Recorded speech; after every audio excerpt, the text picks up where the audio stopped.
네, 계시록 12장 12절 말씀을 중점으로 해서 하늘에 즉 하나님의 장막에 거하는 자들과 하늘에서 떨어져서 바닷가의 땅 모래 위의 선자들, 모래 위의 선자들이 이제 13장으로 넘어가면 짐승들이죠.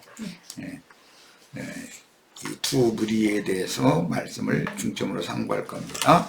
계시록 12장 12절 말씀입니다. 그러므로 하늘과 그 가운데 거하는 자들은 즐거워하라. 여기 하늘이라는 개념을 이해를 돕기 위해서 본인의 성경책으로 창세기 19장 24절을 빨리 찾습니다. 하늘이라는 것은 단수도 있고 쌍수도 있고 복수도 있다라는 거 어제 잠깐 말씀드렸고, 단수의 하늘은 예수님의 영을 말하는 거예요. 단수의 하늘, 그것이 참 하늘이에요. 그건 셋째 하늘이라고도 그래요. 그런데 공중권세 잡은 악의 영들이 활개를 치고 있는 악령들의 처소를 또 하늘이라고 그래요. 하늘천사라고 그러니까. 그런데 거기는 궁창 하늘이에요. 그러니 구름 하늘이라고도 돼 있고, 그 다음에 인간들의 영, 거기는 하늘이지만 거기서는 가장 낮은 차원의 하늘이란 말이야. 이게 성경의 개념을 일단 이해를 다 하셔야 돼. 자, 셋째 하늘에 대해서 지금 이제 하늘에 거하는 자들은 하나님의 영광 보좌 앞에 함께 지내는 자들, 거하는 자들, 사는 자들, 그런 뜻이기 때문에 나오는 하늘, 단수의 하늘, 참 하늘, 그 하늘이라고 성경에 나올 때 그 하늘은 어떤 하늘인가를 보는 거예요. 창세기 19장 24절 찾으셨죠? 네. 자, 같이 읽습니다. 여호와께로부터 영광과 불을 소돔과 고모라에게 같이 내리사. 자, 여호와께서 하늘 곧 여호와께로부터, 하늘은 곧 뭐예요? 여호와 자신을 말하는, 이때는 단수단 말이에요. 여기는 참 하늘, 셋째 하늘 이렇게 표현을 하는 거예요. 예. 하나님 자신이 참 하늘이죠. 어제 잠깐 내가 그래서 히브리인들의 이 언어 관습을 이해시키는 말씀을 잠깐 했었어요. 백성들은 왕이 하늘이에요. 죄인들은 그 제사장이 하늘이에요. 진리의 세계에 대하여 무지한 짐승인간들은 선지자가 하늘이에요. 그 선지자가 하늘인 거예요. 아내는 남편이 하늘이에요. 자식들은 아버지, 어머니가 하늘이에요. 이런 개념이 셈족돌의 언어 관습이다 하는 거예요. 이게 성경을 읽을 때는 이게 단수의 하늘인가 쌍수의 하늘인가, 그 다음에 복수, 에베소서에 보면 예수님이 구속을 이룬 후에 모든 하늘들 위에 오르셨다 이렇게 돼 있죠. 그럼 복수잖아요. 모든 하늘들이니까. 그럼 모든 하늘들에 오르셨어요. 그럼 피로 사신 형제자매님들의 영을 말한단 말이야. 이렇게 성경이 말하는 셋째 하늘, 궁창 하늘, 모든 하늘들이라는 용어가 있어요. 그러니까 이런 것을 정확하게 알고 읽어야 돼. 그런데 이런 걸 가르치면 좀 처음 듣는 사람들은 의아해 할 수가 있죠. 그들은 그 셈의 그 개념, 셈족의 그 문화, 이런 거에 대해서 이해를 못하는 상태로 성경을 타락한 인간의 관점으로만 성경 읽다 보니까 하늘은 뭐 비행기 떠다니는 거 뭐 이런 생각만 하고 마는 거예요. 그런데 밖에 있는 그런 저런 창공 하늘이라는 것은 초상이지, 하늘은 땅에 비해서 가장 높은 곳이다 라고 볼 때 땅의 타락한 인간들 중에서 모든 우주 만물 가운데 가장 높은 분이라는 단수의 개념을 말할 때는 하나님, 조물주, 그런 개념인 거단 말이야. 이게 오늘 이제 말하고자 하는 이 하늘에 거하는 자들 할 때는 하나님과 함께 사는 사람들, 그런 말이단 말이에요. 이제 이해하셨죠? 자, 우리들은 하늘에 거하는 자들이 돼야 되겠죠? 말할 필요도 없는 거죠? 에베소서 2장 5절이나 6절에 보면 너희가 구속 곧 죄들의 사함을 받아가지고 그리스도 예수와 함께 하늘에 앉혀졌느니라 이렇게 돼 있어요. 그러면 우리가 하늘에 앉혀져 있어야죠. 그 하늘에 앉혀졌다는 건 하나님 안에 하나님의 영광 보좌 앞에 있다 이 말이에요. 그 말은 예수 그리스도의 성령과 나의 심령이 하나로 연합되어져서 하나님의 영광 앞에 이르러 있다 이 말이단 말이에요. 예. 그래서 히브리서 12장 12절로 22절에 보면 너희가 이른 곳은 하늘의 시온산과 예루살렘과 천만천사와 너희가 앞으로 이를 것이다가 아니고 이른 곳은 그랬어요. 오늘 우리가 여기에 하나님의 영광 보좌 앞에 이르러 있어야 된단 말이에요. 이 장막을 벗어나도 우리는 그곳에 영원히 있을 거지요. 영원한 거처는 히브리인들의 영원한 거처라는 개념은 주님이란 말이에요. 주님. 주여 주는 대대로 우리의 영원한 거처가 되셨나이다. 이게 시편 90편 1편에 나온 1절에 나오는 말이죠. 야, 히브리인들의 관념은 자신들을 구원하신 주님이 자신들의 영원한 거처라고 믿었던 거예요. 이것이 신앙인 거예요. 우리도 마귀 안에 거하던, 즉 세상에 거하던 사람들이 그리스도 예수 안에 너희는 내 안에 거하라. 그리하면 나도 너희 안에 거하리라. 이렇게 하면 우리가 주님 안에 거한다는 뜻은 참하늘 셋째 하늘 안에 거하는 자가 됐다라는 뜻이란 말이에요. 이해하셨죠? 자, 이제 그런 개념을 지금 이제 오늘 말씀을 나누는 시간이에요. 그래서 그러므로 하늘과 그 가운데 거하는 자들은 즐거워하라. 그러나 땅과 바다는 화 있을진저. 첫 아담이 범죄했을 때 뱀에게 저주를 선고했고 그 저주가 받은 뱀이 거하는 땅이라고 해서 실제는 땅은 저주를 받아 가시와 엉겅퀴를 낼 것이다 그랬어요. 그러니까 아담 세계의 즉 처음 하늘과 처음 땅은 저주가 임한 곳이다. 이 저주가 가득한 이 세계에 우리가 지금 어머니 뱃속에서 태어나가지고 오늘까지 살아오면서 내가 지금 저주받은 땅에 살고 있다는 개념이 인식이 안 돼 있었던 거예요. 저주받은 땅에 살으니까 저주 속에서 내가 살아야 되니까 인생 사는 것이 다 괴로웠죠. 100년을 산다 해도 그 100년이 산 날수와 슬픔과 고생뿐이요 눈물과 탄식뿐이었다. 10편 90편에 그러잖아요. 그렇단 말이에요. 그러면 모세의 신앙 체험이나 우리의 인생 체험이 같으지 다를 게 뭐가 있냔 말이에요.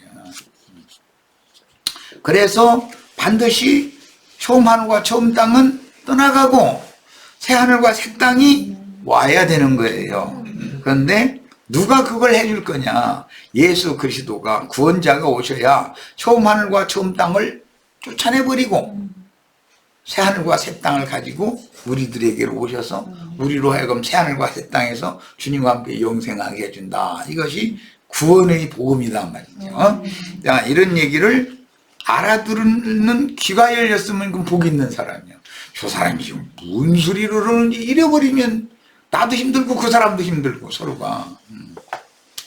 성경의 구원이라는 용어 자체를 모르는 사람이니까. 자, 그러나 땅과 바다는 와 있을진저 그랬는데 바다라고 하는 것은 세상을 상징하는 거예요. 이것의 설명은 창세기 1장에 이게 나왔는데 바다에는 물고기가 나게 하셨고 큰 물고기가 나게 하셨다 이렇게 번역이 됐지만 그게 큰 짐승이 나오게 했다 이 말이에요. 바다에 큰 짐승이 나왔어요. 그 창세기 1장의 용어가 계시록 13장에서 바다에서 짐승들이 올라왔다 이렇게 창세기 1장 말씀을. 그런데 짐승들 중에서도 큰 짐승이 있단 말이에요. 그러니까 오늘날 이제 미국 대통령이 바다에서 큰 짐승이잖아요. 그 바다 짐승 중에 큰 짐승 그 10뿔의 우두머리 중에 이제 우리나라 청와대에 앉아 계신 분도 10뿔 중에 하나는 들어가는 거죠. 그런데 또 다음에 또 그걸 하겠다고 전화기를 칠 때 나는 참 사람들 참 답답하다. 그런데 그 사람들의 세계에서 보면은 내가 답답한 거지 이제. 이게 참. 야, 땅과 바다는 화가 있다는 건 하나님의 심판이 땅과 바다에 집행될 거다. 지금 그 말이란 말이에요. 자, 땅에 거하는 자들은 기독교인들을 말하는 거예요. 그래서 이 땅에 거한다 그랬는데 창세기에서는 들짐승이다. 들판, 광야. 들짐승이다. 들짐승들 중에 가장 간교한 것은 뱀이었어. 예. 기독교계에서 가장 간교한 자는 누구예요? 뭐 그 얘기할 필요도 없는 거죠.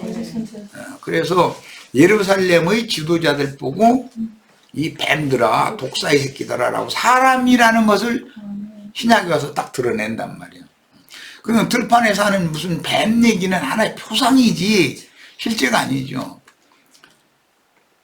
뱀들아 독사의 새끼들아 했을 때 독사란 독뱀이라는 말은 독 있는 뱀이다라는 말이에요. 그 뱀 물리면 다 눈물고 병신되고 죽는 거예요. 그러니까 강대상에서 설교하는 목사님 앞에 가서 아멘 하면은 동물 더 많이 좀 주시켜주세요 그 말이요. 그러면 나 동물에 취하면은 본인은 죽어가는 줄도 모르고 죽는 거단 말이에요. 뱀은 독사는 이렇게 이빨에 구멍이 있어가지고 그런다는 거잖아요.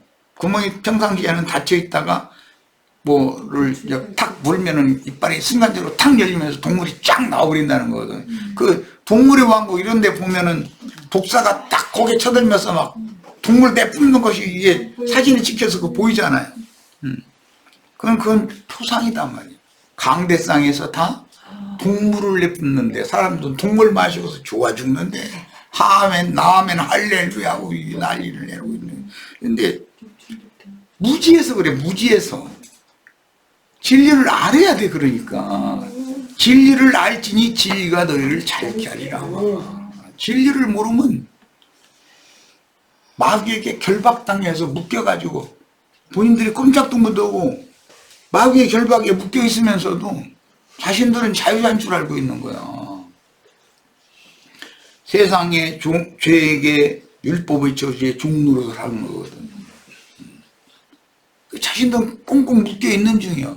그런데도 본인은 뭐 그냥 마음대로 해도 된다고 자유자라고 생각하는 거야. 이게 얼마나 어리석으냐 이거예요. 자, 꽁꽁 묶인 사람은 하늘이 닫힌 사람이고 특징이. 그래서 그가 생각하는 거 말하는 거 하는 행동 보면 우직하고 미련한 짓만 하고 어떻게 배고픈 인간들이 생각이 저렇게 짧을까. 뭐 배고픈 인간들이 생각이 저기밖에 못 미치다니 오고 탄식이 나오잖아요 우리는. 그런데 그 사람들은 본인들이 볼 때는 나 같은 사람이 저 무식쟁이 저 사람이 뭐 말씀 가르친다고 따따부터 한다는데 아이고 정말 답답해 죽겠다 또 그럴 거 아니야.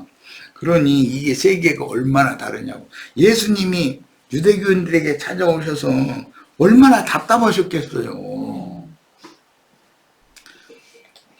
부부간에도 남편이 꽉 막힌 사람 숨 막혀 차라리 벽에다 대고 얘기하는 게 낫지. 아주 꽉 막힌 사람은 자기 주장은 또 얼마나 강해 그 사람이. 아주 그냥 소리부터 질러버리는 거야 이제. 그럼 남편이 막히면 아내가 답답하고 아내가 또 꽉 막힌 사람이 있어. 그러면 남편이 뭐 얘기하면 자기 생각하고 안 맞다 해가지고서 깊이 생각해볼 여유도 없어. 소리부터 질러버리고서 이제 이런 건 얼마나 서로가 힘들어. 그래서 이게 다 저주다. 이거 어쩔 수 없는 거다 이거는. 예. 이게 인생살이다 이거예요. 여당이 야당한테 서로가 네가 막혔다고 서로가 삿대질해가면서 그러는 거 아니에요. 지금 정치 세계에서도 보면. 이런 것은 사람들이 자기 자신이 마귀의 결박에 얽혀가지고 감옥에 지금 갇혀있는 상태인데 그것이 사람이란 각자가 자기 자신이 감옥이다 이거예요. 자기 자신 속에 갇혀서 자신의 오름안에서 무조건 소리 지르려고 덤비는 거예요. 이게. 난 옳다 이거예요. 네가 틀렸다는 거예요. 그러니까 예수님 오셔서 너도 틀렸고 다 틀려. 내가 제일 옳아. 이제 이러면 사람들이 황당한 거죠. 그런데 우리는 모두 생각을 그리스도께 복종시켜서 그리스도 예수 안에서 통일돼야 돼. 모든 게 다 이렇게 되시기를 바라요. 이게 구원인 거예요. 자, 바다가 화가 있다고 하는 것은 다니엘 7장에 보면 바다에 대풍이 몰려불더니 네 짐승이 올라온 이상이 보였죠. 그런데 그걸 해석할 때 보면 세상에서 올라오는 큰 구랑들이 넷이 있다. 그런데 바빌론 왕 금머리, 파사 왕 은가슴, 헬라 왕 종아리, 놋종아리, 네 번째 짐승은 10발가락 중에서 진흙과 철, 이렇게 해가지고 이게 네 짐승이라는 거예요. 자, 이런 것이 이제 계시록 13장에 넘어가면 바다에서 짐승이 올라온다 그랬고 땅에서도 짐승이 올라와. 그러면 땅과 바다는 화 있을진저 했으니까 바다나 땅에서 올라온 짐승 세계는 심판받을 재앙이 곧 임할 거다라는 예고다 이런 말이에요. 이제 이해하셨겠죠? 네. 이는 왜 화가 있느냐? 이는 마귀가 자기의 때가 얼마 남지 않은 줄을 알므로 크게 분내요. 마귀는 그러니까 때와 기한을 안다 모른다. 네. 마귀도 때를 알아. 자기의 때를 알아. 그런데 사람은 자기의 때를 몰라. 때와 기한 얘기만 하면 색안경을 쓰고 저 사람 뭐 이단 아니야 이렇게 해버리는 거야.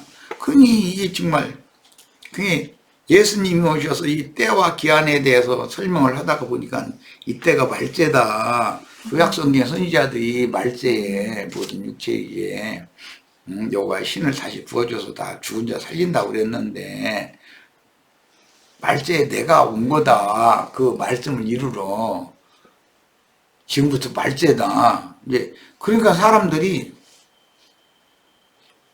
전혀 생각지도 않던 얘기를 예수님이 하시니까 막 따지는 거예요. 그러니까 야 너희가 저녁에 구름이 잔뜩 껴가지고 해가 지는 걸 보면 아 내일은 비가 오겠는데 날이 굳겠네. 그거 뭐 해물이 온다고 그러죠. 구름 속으로 해가 들어가면 내일 비 온다는 뜻이잖아요. 틀림없이 비가 와요 그거는요. 네.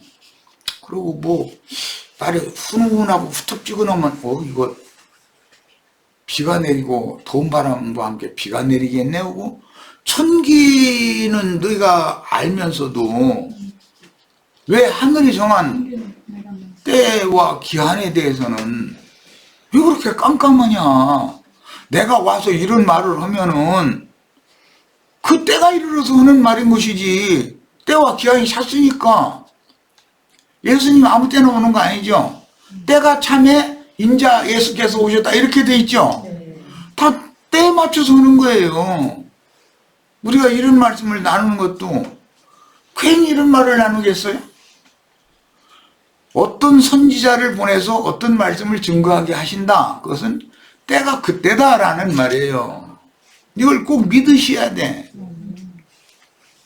그런데 마귀는 자기 때를 아는데 인간들은 자기 때를 몰라. 이 답답한 일이죠.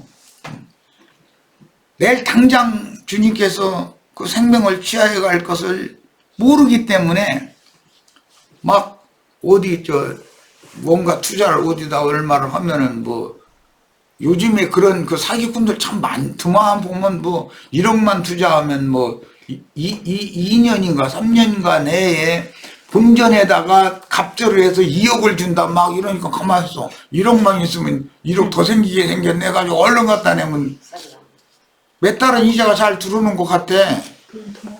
그러다 어느 날 보면 소식 없고 전화 연락도 안 돼서 이제 물어물어서 사무실 찾아가면 비가 먼저 발이 미끄러지게 만들어 놨는데 문이 딱 닫혀 있어. 그러면 비일비재예요. 그건 뭐냐. 인간들은 돈에 눈이 멀어가지고 욕심이라는 건 사람의 눈을 멀게 하는 거거든. 마음 눈을. 그러면 엉뚱한 짓을 하고도 자기에게 자기가 속는 거예요, 사실은. 자기 욕심에게 자기 자신이 속은 거잖아, 그게. 늘 그래서 그런 얘기하지만 경고로 하는 얘기가 이 세상에는 내 주머니에 있는 1원짜리라도 훔쳐갈, 뽑아내갈, 빼내갈 사람들은 사방에 널었어. 그렇지만 내 주머니에 동전 한 입이라도 넣어줄 사람은 하나도 없어. 그런 줄만 아시면 돼. 누가 어떻게 꽁돈 뭐 준다더라 그냥 꽁돈 당신이나 가지시라고 난 필요 없다고 나 내 손으로 쓰고 해서 이런 거 대가 정직하게 얻는 그 대가로 해서 나 그냥 편안하게 먹고 살다 갈 거라고 이러셔야지 막 뭐 어떻게 하면서 막 한대 막 해가면서 할 때 그래 하고 그 뭐 이랬다가는 그게 세상을 망쳐드는 일이잖아. 그런데 세상사를 내가 예를 드는 것은 예배당 목사님들은 입만 벌리면 축복 준다는 거예요. 여러분은 내일부터 하는 일이 잘 안 될 겁니다. 그럼 그 예배당 손님 하나도 안 와. 뭘 하고 가겠어. 축복을 막 밀어주니까 가는데 그게 미혹하는 술법이다 이거 술법. 사람들을 정신을 몽롱하게 만드는 술법이다 이거요. 이런 것을 왜 구분을 못하느냐. 오죽하면 들짐승 중에서 가장 간교한 뱀이라고 그랬겠어. 그런 설교자들 보고. 자, 이제 빨리빨리 나갈 겁니다. 참 하늘이신, 하늘이라는 건 참 하늘이신 하나님과 함께 거하는 자들, 그런 자들은 복이 있습니다. 그러나 이제 또 하늘이라는 말이 다른 용도에서 나올 때는 공중권세 잡은 악의 영들이 거하는 처소도 하늘이요. 거기는 구름 하늘이라고 번역을 해놨어요. 그런데 이사야 14장에 보면 마귀가 내가 가장 높은 구름 위에 올라 지극히 높으신 자와 비기리라. 그게 마귀가 하고자 하는 계획이에요. 그러니까 가장 높은 구름 위에는 마귀가 좌정하고 있는데 이것을 계시록에서는 버가모 교회에는 사탄의 위가 있다 이래서 그러면 교회를 일러서 구름이라고 비유를 해놨다는 것을 알 수 있단 말이에요. 왜 구름이라고 그랬는가? 예를 들어서 누가 뭐 선전한다더라 하는데 사람이 막 새알일 듯이 많이 모여. 그러면 무슨 때같이 사람이 모였더라? 이렇게 말하는 거예요. 믿는 이들이 다 하나님을 섬긴다는 사람들이 구름대같이 막 모여 있어. 그런데 50만 모이니 60만 모이니 하는 그런 구름대같이 모인 곳에는 누가 와서 좌정한다? 마귀가 와서 그 구름대 위에 좌정해서 지극히 높으신 자와 거기서 비기려고 한다 이거예요. 그곳에 지극히 높으신 자인 하나님이 임재 계셔야 되죠. 그런데 구름대 같이 모인 그 군중, 대회로 모인 군중을 누가 지배하느냐면 마귀가 아하 여러분들은 내 종들이야 하고 이러고 있는 것을 아마 승보원교회 사랑의 교회 무슨 금난교회 수원 중앙침례교회 가면서 큰 예배당을 자랑했었는데 이 사람들 아마 내 지금 하는 얘기 들으면은 기가 막힐 거예요. 그 사람은 뭔 성경 해석을 저렇게 하냐 이래가면서 성경이 말하는 구름이라는 것은 허다한 증인들, 수가 많은 증인들도 구름이라고 그래요. 증인들도 그 수가 허다하다 이거예요. 그런데 물 없는 구름, 메마른 땅에 적재적소에 적당량의 비를 내려주는 구름도 구름 같은 증인들도 허다한 수요. 그러지만 물이 없는 구름은 더 많아. 구름대같이 모여가지고 난리 난. 오늘은 일요일이 아니지. 하여튼 일요일 날만 되면은 구름대 같이 몰려들어 꾸역꾸역 모여가지고서는 마귀에게 절하면서 이것도 주시옵시고 저것도 주시옵시고 그러면 마귀가 저한테 굽복하고 절하면 모든 걸 다 준다고 그러잖아. 이것이 계시록 13장에 나오는 얘기다 이거. 짐승 유상에게 절하게 만든다. 구름대 같이 보여서 그 짓을 하는 거예요 지금. 그러니까 구름도 두 구름이 있는 거죠. 적당한 곳에 메마른 땅에 비를 내려주는 구름같이 허다한 중인들도 있고 개구리 방죽 같은 구름대같이 보여서 난리 버거지내는 그런 구름대도 있어요. 그러니까 구름이라는 용어가 나와도 어디에서는 어떤 용도로 사용했다는 걸 잘 아셔야 돼요. 대표적으로 유다서에 보면은 발람의 길, 니골라당의 길에 때로 몰려가는 자들은 다 무슨 구름이라겠어요? 물이 없는 구름이라고 그랬어. 그런 자들도 허다허다 이 말이잖아요. 항상 성경은 이와 같이 성경으로 해석을 해야 가장 정확한 거예요. 그들이 다 몰지각한 목자들이라 그랬어요.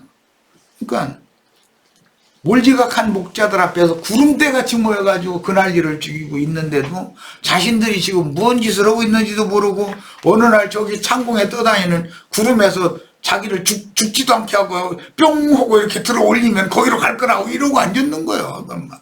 그래서 내가 갔다 보니까 그럼 그 구름에 올라갔다고 봅시다. 그러다가 어느 정도 가다가 소나기로 싹 쏟아지면 그것도 다행히 물에 떨어지거나 뭐 모래장물에 떨어지면 덜 다치겠지만 바위 덩어리에다가 냅다 갖다 내던져서 떨어지면 당연히 박살날 텐데 그래도 구름 속으로 올라가려느냐고 그러면 하나님이 능력의 하나님인데 그것도 못하실 줄 아느냐고 이러고 나오니 그렇게 나오면 어떻게 더 이상 알았다고 내가 졌다고 그래야지 그 사람을 무슨 죄로 설명하겠어.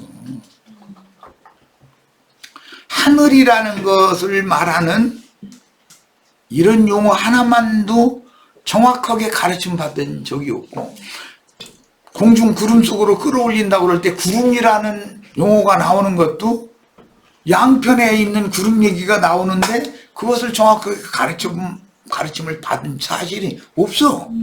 그럼 이 사람들한테 내가 그런 사람들한테 아무것도 들어본 적이 없는 사람한테 오늘 우리 형제 자매님들한테 하는 것처럼 편한 마음으로 이렇게 얘기하면 그 사람 미쳤더만. 막 구름이 막 사람 많이 모인 것이 구름이라더만. 그런 엉터리가 어디가 있어. 막 뭐 이렇게 나가면 그럼 어떻게 할 거야 이 사람을. 비유지. 주님께 쓰임받는 증인들도 허다한 증인들이 있고 마귀가 사용하는 구름대 같은 짐승 인간들도 구름대 같이 있고 그 말이란 말이요. 쉽게 표현하자면 자 이제 마귀가 자기의 때가 얼마나 지않음을 안다 그랬는데 이미 뭐 마태복음 8장 이런 데 보면은 그 무덤사에서 나온 군대 귀신들이 아직 우리를 무적행에 들어갈 때가 안 됐는데 왜 미리 오셔가지고 우리를 괴롭게 하시느냐고 우리와 당신이 무슨 상관이 있길래 그러느냐고 차라리 우리를 이 군대 귀신 들린 이 사람 속에서 쫓아내실 바에는 저 산에서 먹고 있는 돼지떼한테 좀 들어가게 허락해달라고 그랬더니 그럼 그래 그랬더니 돼지떼 속에 그 군대 귀신들이 들어가니까는 하늘로 올라갔다 해서 바다로 비탈려서 내리다라도 바다에 빠져서 다 몰살했다겠어요. 하늘로 올라가는 게 아니라 돼지가 하늘로 올라가는 일은 없어. 저팔계요 하늘에 달려다니고. 그러니까 예배당에 가면은 군대 귀신이 들어오니까는 세상 부귀 영화를 향해서 막 내리달아가지고 세상에 빠져서 몰사하죠. 아니 이렇게 간단한 이치를 그렇게 못 알아들어? 내가 하기는 또 그럼 당신이나 하는 소리지 성경에는 축복받는다고 했는데 그럼 뭐 그런 복 많이 받고 돌아가시라고 그래요. 세상 제일 좋아할 거예요. 자신들이 히브리인들은 짐승 중에서도 개와 돼지를 가장 부정하게 여기고 더럽게 여겨요. 개는 손할예당 몰지각한 목자들을 개라고 비유하는 거예요. 그런데 개도 종류가 두 종류가 있어. 들개는 뭐 이리 뭐 늑대 뭐 이런 여러 종류 있죠. 또 나는 개 종류 중에서 나는 하얀 애가 제일 인물이 별로 없대. 동물 중에도. 그 들개과에 속하는 것들이잖아요, 그게. 그냥 내가 보면 어떤 목사들 이렇게 보면 꼭 생긴 것도 하이에나 같이 생겼더만. 그 신기해, 내 눈에 그렇게 보이는지는 몰라도.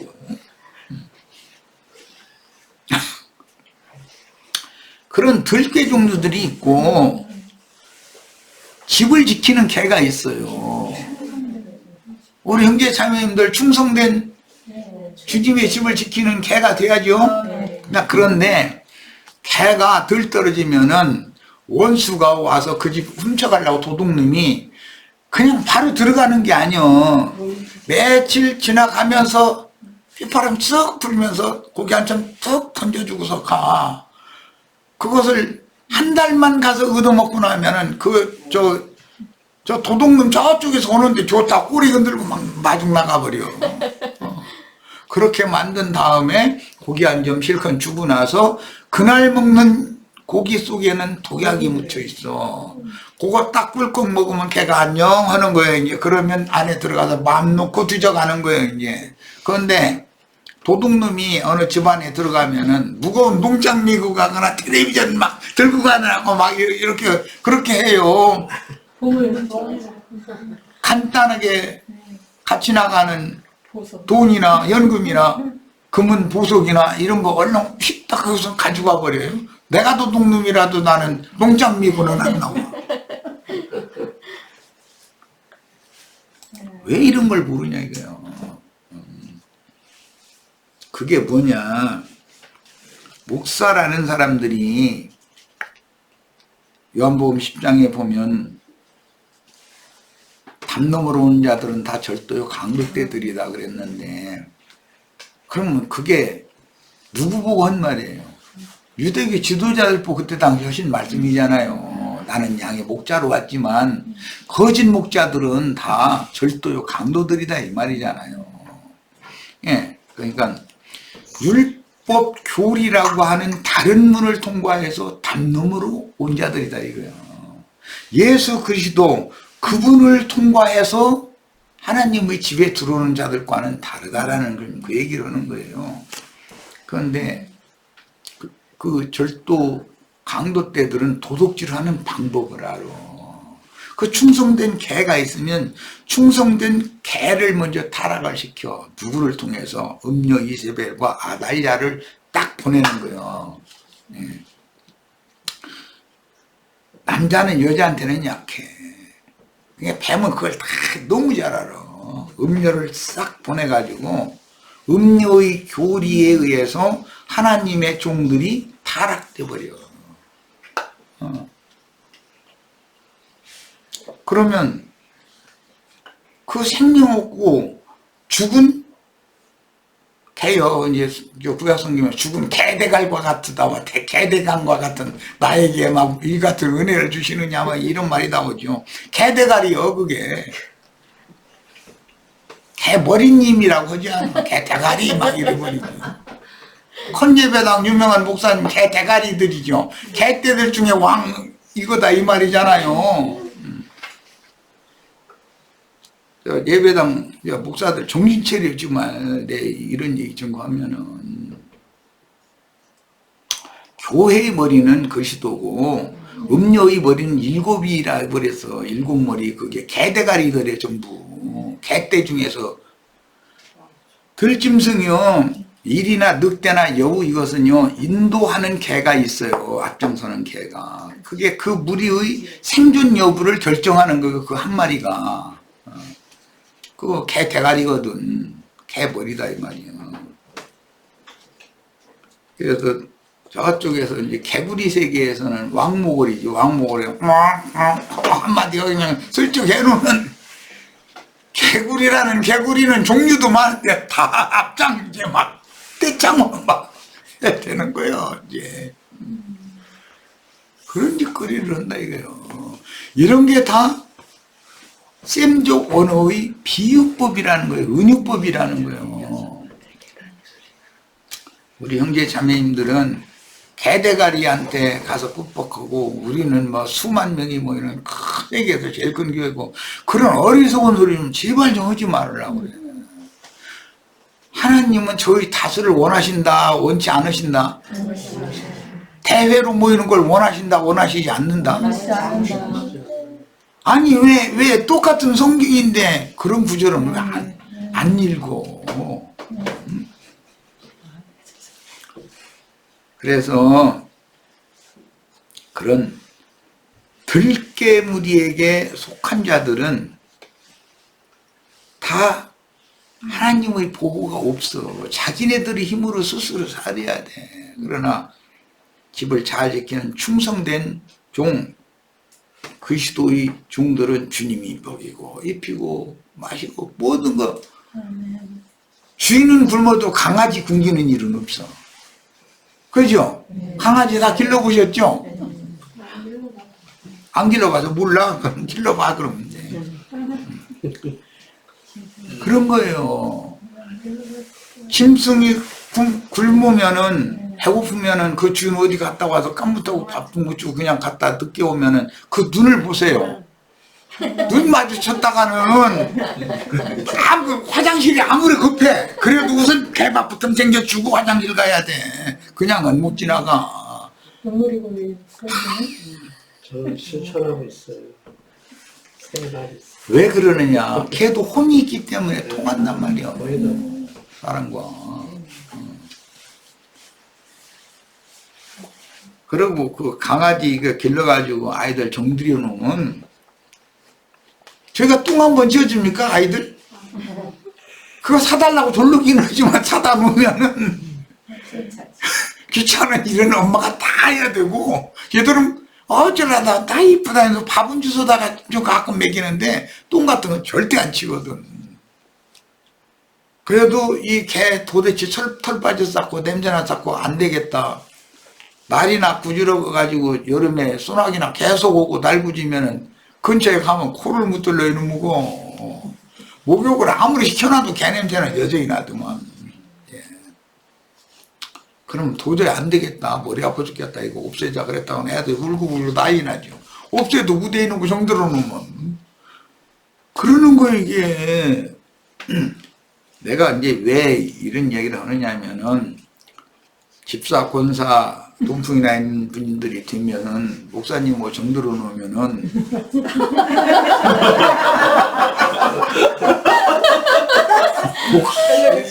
이 개목사 이거 갖다가 버리자 그랬다가는 나를 죽이려고 덤비지. 목사가 똥 싸놓으면 똥 찢는 일은 없어 한 번도. 그래서 그냥 못 당해 이게 못 당해. 그런데 그 포악한 들깨 종류는 이리 늑대 여우 이런 것들은 사실은 그 들깨는 양의 탈을 쓰고 나타나는 것이지 이리 늑대의 모습 그대로 크고 막 무섭게 하고 나타나는 일이 없는 거거든. 살살해 쳐가면서 그 눈 웃음 해가면서 막 유선한 모습으로 이렇게 해가지고 집사님 요즘에 어려움이 좀 있으시다며요 막 이러면 감동 먹어가지고 눈물이 철철 흘러버려. 그리고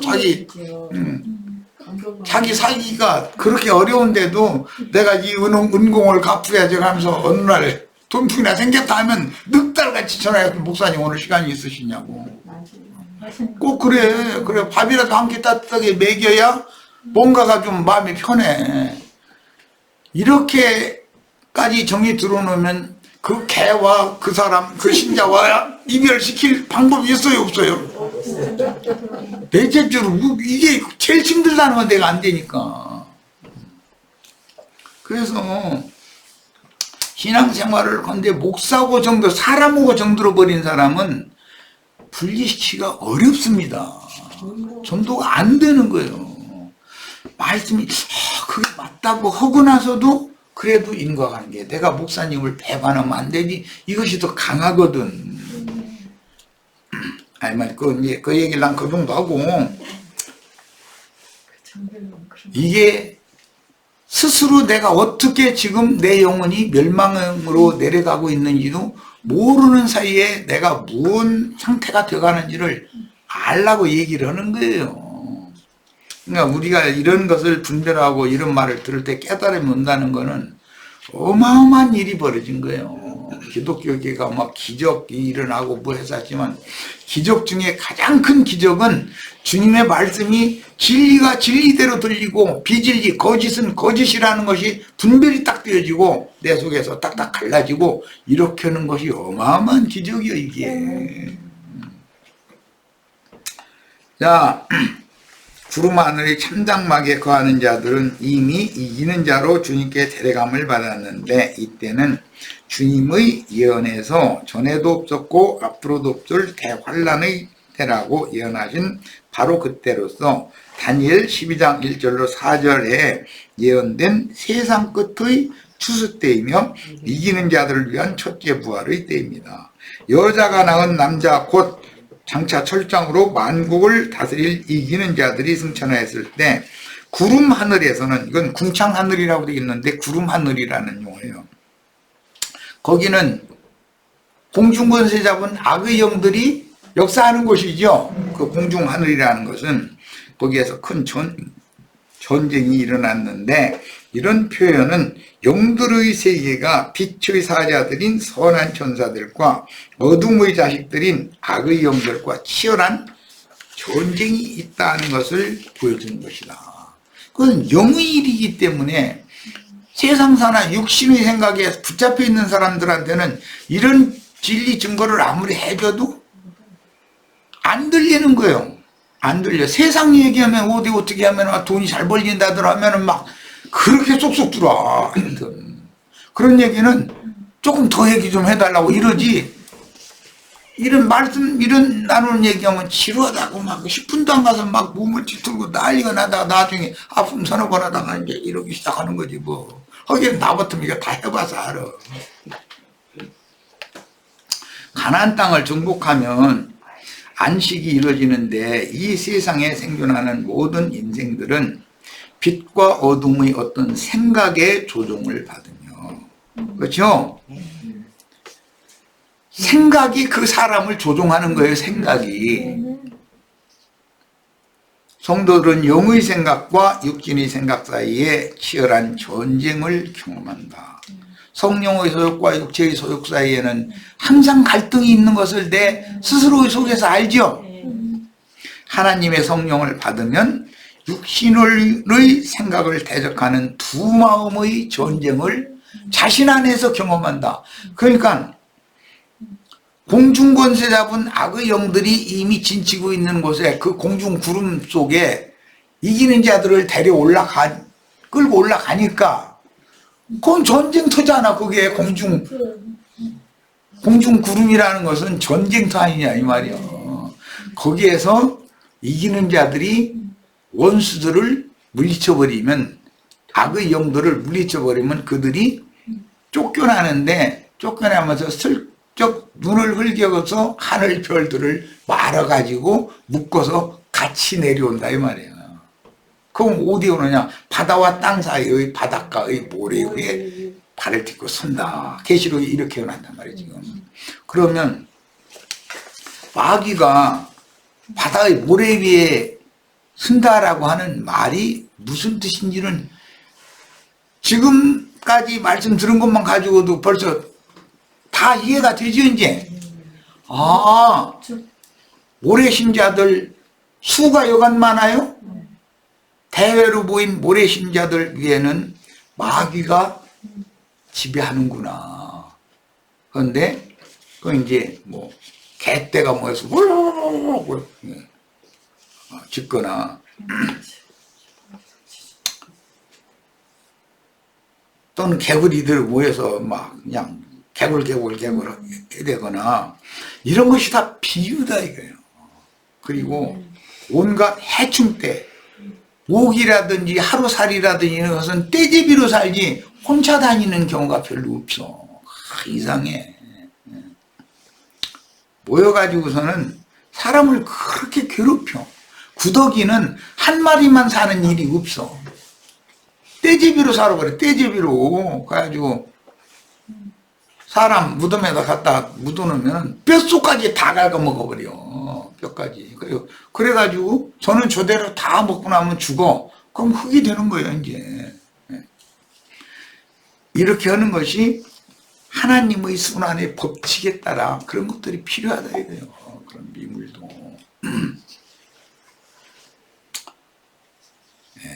가나안 땅을 안식이라고 그래요. 너희가 아직은 안식에 이르지 못하였거니와 안식에 이른 다음에는 광야에서 행하던 그런 율법 제사 그런 걸 하지 말고 이렇게 행해라. 이게 광야에서 하던 습관을 가나안 땅에 들어가서 하면 돼야 하는데요. 그렇죠? 그런데 광야 교회 생활을 하던 것이 모세의 율법에 따라서 성막에 모여서 제사한다고 그렇게 하던 것이 몸에 배가지고 가나안 땅에 들어가서도 그 짓을 계속 한다 이거예요. 그러니까 이제 때가 차면 주님이 오셔서 그런 짓 하지 말라고 그랬잖아. 어? 안식의 주인 안식이 예수님이죠. 예수 안에 들어가면 첫 아담 안에서는 그렇게 했을지라도 저주받은 자들이 하는 짓이니까 했을지라도 그리스도 예수 안에 들어가면은 그 짓을 말해야 되는데 옛버러쟁이를 계속 하려고 그러는 거예요. 이것을 끝내는 것이 쉽지 않다는 말이란 말이에요. 네. 그래도 목사님이 있어야 되고 큰 예배당이 있어야 되고 신자들이 모여서 막 성가대 내가 성가될 때 행복했었는데 막 성가될 때 거기다 대고 막 음대 나왔다고 성악과 나왔는데 막 목소리 자랑하면 막 그 찬양대장이 막 등 따돌리고 하면서 안무예 집사님 막 젊은 집사님 막 목소리가 꾀꼬리 같아요. 내가 들어보니까 그게 저 어린 찌그만 그 청개구리 새끼 목소리는 여간 거의 너무 거 아니면 또 음대 바리톤 나왔다고 남자가 하면서 해서 하면 내가 들어볼 때는 꼭 돼지 맵다는 소리입니다. 그냥 사람마다 다른 거예요. 무슨 상황을 판단하는 것이. 우리 형제 자매님들은 박자도 틀리고 음정도 틀리고 악보대로를 영 안 해. 그런데도 주님은 또 이것도 은혜롭다. 나 이렇게 들어가면서 그냥 하는 거예요. 그런데 나한테 찬송 배우면 느리게 부르는 것이 그냥 인간 질렸어 그게. 조금 좀 가볍게 좀 불렀으면 좋겠어. 그리고 월제다음에 이제 이 동네로 이제 이사 온 다음에 그때는 여기다 피아노 한 대 사다 놓을 거니까 꼭 참석시켜 해가지고서 그 악보대로 좀 이게 찬송도 한 자리나 부르려면 그렇게 부르게. 그래야 돼. 나는 무반주로 이게 찬송을 가르쳐 놨더니 이게 그냥 하고 싶은 대로 해버려. 참 재밌네. 각자 자신의 마음을 돌이켜서 영의 생각에 복종하면 성령께서 육신의 일, 즉 육적인 야망, 욕구들을 이루지 못하도록 막는 능력이 역사되어 은혜가 죄와 사망의 법인 육체의 율법 저주를 이기고 참소로부터 벗어나 생명 안에서 안식하게 되는 것을 거듭난 영의 생각이 스스로 알 수 있습니다. 영의 일은 본인의 청결한 양심이 알 수 있고 주의 성령은 무조건 다 아는 거고 본인의 청결한 양심이 다 영의 일을 자신의 내면의 일을 자신이 다 알지 않냐 이 말이야. 그런데 자신의 양심의 음성 듣는 것을 자꾸 거부하고 세상 소리만 자꾸 들으려고 그러고 귀신의 음성만 자꾸 들으려고 하면은 나중에는 하나님의 음성은 안 들리고 마귀의 소리만 자꾸 들리게 마련인 거거든. 세상에서 예를 들자면 신문을 봐도 방송을 봐도 극좌파들은 극좌파의 신문만 보려고 그래요. 자기가 그 얘기만 듣고 싶으니까. 극우주의자들은 극우파의 신문만 보고 그 방송만 들으려고 그래요. 왜? 자기가 그걸 선호하니까. 그런데 중립의 입장에서 이 말도 들어보고 저 말도 들어보고 하되 분별의 감사, 판단의 감사 들어라. 그럼 뭐 판단이 뭐 필요했냐. 여기 이게 정론지고 이게 정론인데 막 이래버리거든. 그런 게 어디가 있어. 모든 말을 다 들어보고 정확하게 본인이 분별할 줄을 알아야 되는 거지. 본인은 중심을 지켜야 될 거 아니야. 어디에 좌로나 우로나 치우치지 말고. 우리가 무슨 뭐 우파요 좌파요. 성경에는 좌로도 우로도 치우치지 말라고 돼 있어. 자, 첫 시간 여기까지 해서 마치겠습니다. 그러면 저 생각보다 길어졌네.